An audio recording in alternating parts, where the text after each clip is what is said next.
இந்த வீடியோவை பார்த்த பிறகு ஏன் இந்த சட்டத்தை குரானில் அப்ளை பண்ணாமல் கொடுத்துருக்காங்க அப்படின்ற ஒரு டவுட் வருது அப்படின்னா, நம்ம குரானுடைய தொகுத்தல் வரலாற்றை தெரிஞ்சுக்கணும். அதை என்னால் 3 நிமிஷம் வீடியோவில் போட முடியாது. நான் லாங் வீடியோ போட ட்ரை பண்ணுறேன்.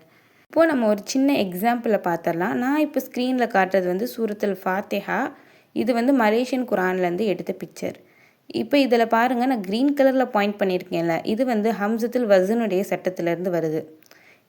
இன்னும் நான் இங்கே ப்ளூ கலரில் பாயிண்ட் பண்ணியிருக்கேன்ல, இது ஹம்சத்துல் கத்துலுடைய சட்டத்திலேருந்து வருது. இந்த சிராத்துடைய ஸ்பெல்லிங்கையும் பாருங்கள். இப்போ இந்த சேஞ்சஸ்லாம் ஏன் வருது? இது தவறா அப்படின்னு கேட்டால் கிடையாது.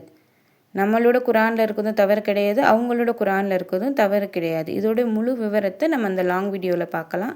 இன்ஷா அல்லாஹ் இப்போ நம்ம தஜ்வீதுடைய அடுத்த சட்டத்தை பார்க்கலாம். அஸ்ஸலாமு அலைக்கும் வரஹ்மத்துல்லாஹி வபரகாத்துஹு. இன்றைக்கி நம்ம லாமுடைய சட்டத்தை பார்த்துடலாம். இதை அல்லாஹுடைய சட்டம் சொல்லுவாங்க. அதாவது அல்லாஹ்ன்ற வார்த்தைக்கு முன்னாடி இருக்கக்கூடிய எழுத்தை கொண்டு இந்த அல்லாஹவை எப்படி உச்சரிக்கிறது, வல்லினமாக உச்சரிக்கிறதா மெல்லினமாக உச்சரிக்கிறதா அப்படின்ற சட்டம் தான். இதுவும் குத்துபுஜத் மாதிரி சின்ன சட்டம் தான். வாங்க பார்த்துடலாம்.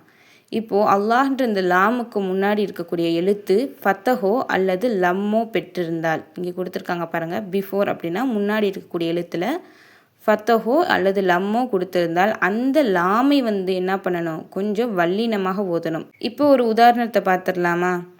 மரிய மல்லாஹும்ம, மரிய மல்லா அப்படின்னு கொஞ்சம் வல்லினமாக ஓதணும்.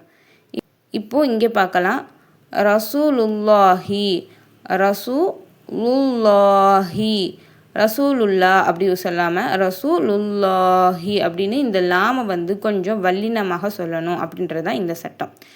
இப்போது கசர் ஏற்பட்டுச்சுன்னா, அதாவது இந்த அல்லாஹ்ன்ற வார்த்தைக்கு முன்னாடி வரக்கூடிய எழுத்துக்கு கசர் ஏற்பட்டுச்சு அப்படின்னா அதை கொஞ்சம் மெல்லினமாக ஓதணும். ஃபார் எக்ஸாம்பிள், பி இது நில்லா, நில்லா அப்படி ஓதாமல் நெல்லா அப்படின்னு கொஞ்சம் மெல்லினமாக ஓதுனாலே போதுமானது.